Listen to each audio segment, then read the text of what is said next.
वो एक नदी का किनारा था। वहां एक ऊंचा सा पेड़ था, जिस पेड़ पे पारो चिड़िया अपना घोंसला बना के दो बच्चों के साथ जिंदगी गुजार रही थी। उसी नदी में एक मगरमच्छ भी रहा करता था, जो हर वक्त पेड़ की ओर देखकर सोचता रहता था, न जाने कब वो दिन आएगा कि जब ये नन्हे पक्षी मेरे पेट में जाएंगे। न जाने कितना मुझे इसके लिए इंतजार करना पड़ेगा। बस किसी भी तरह करके ये नन्हे पक्षी गिर जाएं और मैं एक ही टाइम में दोनों को ही घटक जाऊं। लेकिन पारो बहुत मासूम थी। उसने मगरमच्छ से दोस्ती कर रखी थी। अरे क्या हुआ दोस्त, इस तरह से क्या देख रहे हो? तुम्हें कोई चीज चाहिए क्या? एक दोस्त ही तो दोस्त के काम आता है। अगर तुम्हें कुछ चाहिए तो तुम मुझे बता सकते हो।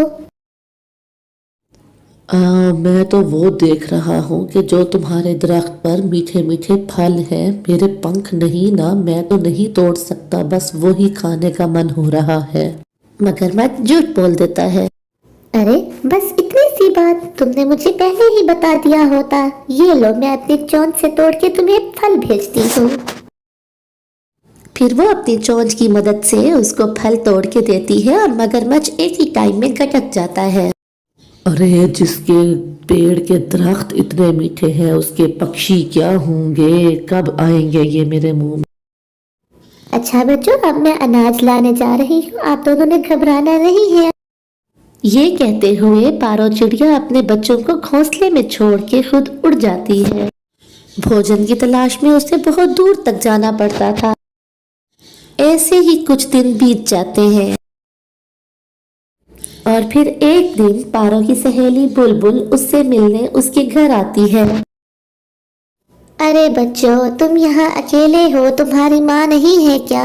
मुझे तो तुम्हारी माँ से मिलना था। बुलबुल मौसी, माँ हमारे लिए खाना लेने गई है। आप यहाँ बैठ के इंतजार कर लो, माँ आती ही होगी। हाँ, ऐसा ही करती हूँ। इतना दूर से उड़ के आई हूँ और फिर तो नहीं जा सकती, मिले बिना मिल के ही जाऊंगी। फिर उसकी नजर मगरमच्छ पे पड़ती है। अरे इस तरह से टुकड़ टुकड़ घोंसले की ओर क्या देख रहे हो? बच्चों को खाने की नीयत है क्या तुम्हारी? वो गुस्से से पूछती है। अरे नहीं नहीं, मैं तो इस पेड़ पे लगे वो मीठे मीठे फल देख रहा हूँ। मेरी दोस्त पारो हर रोज मुझे फल खिलाती है, मैं तो वही ही देख रहा हूँ। बुलबुल को शक तो होता ही है, लेकिन वो फिर भी उसकी चिकनी चिकनी बातों पर विश्वास कर लेती है और उससे कहती है कि पारो आती ही होगी। इतनी देर में पारो चिड़िया भी भोजन की खोज करने के बाद अपने घोंसले की तरफ लौट आती है। अरे बुलबुल बहन, बहुत दिनों बाद आना हुआ है, कैसी हैं? मैं तो आपकी राह देख रही थी। मैंने कहा मेरे दोस्तों ने तो मुझे छोड़ ही दिया। अरे पारो बहन, क्या बताऊं, तुम्हें तो पता है मेरे पति की तबीयत बहुत खराब रहती है। मैं भोजन के लिए दूर तक नहीं जा सकती। अब मैं गई थी लेकिन मुझे भोजन नहीं मिला। अगर तुम कुछ अनाज मुझे उधार दे दो तो। अरे बस इतनी सी बात के लिए आप इतना झिझक रही हो? अभी लो। फिर वो अनाज की थैली भर के बुलबुल को दे देती है। ये लो अनाज, आखिर एक दोस्त ही तो दोस्त के काम आता है। तुम्हें जितना चाहिए हो मुझसे ले लिया करो। बहुत बहुत धन्यवाद। इसीलिए जब भी मुझे जरूरत होती है तुम्हारे सिवा किसी और का ख्याल ही मन में नहीं आता। ऊपर वाले से मैं बहुत खुश हूँ क्योंकि उसने मुझे तुम्हारे जैसी दोस्त दी है। अच्छा पारो बहन, मैं तो अब घर को चलती हूँ, लेकिन जो यहाँ पर मगरमच्छ है नदी में, जो तुम्हारे घोंसले की ओर देखता रहता है, मुझे उसकी नीयत ठीक नहीं लगती। साधारण रहना, ऐसा ना हो। तुम समझ रही हो ना कि मैं क्या कहना चाहती हूँ। चलो अब मैं चलती हूँ क्योंकि मेरे बच्चे भूखे हैं। ये कह के बुलबुल वहां से चली जाती है। पारो मन ही मन सोचती है, बुलबुल बहन ने ऐसा क्यों कहा होगा? अगर उसने कहा है तो कोई ना कोई वजह तो जरूर होगी। फिर वो मगरमच्छ से दूर ही रहने लगती है और अपने काम से काम रखती है। अरे दोस्त, बहुत दिनों से देख रहा हूँ तुम मुझसे बात भी नहीं करती। क्या कोई गलती हो गई है मुझसे? खफा तो नहीं? अरे नहीं नहीं दोस्त, ऐसी कोई बात नहीं। बस मैं अपने काम में ही मसरूफ रहती हूँ, इसलिए टाइम ही नहीं मिलता कि तुमसे बातें किया करूँ। ये कह के पारो अपने बच्चों के भोजन की खातिर उड़ जाती है।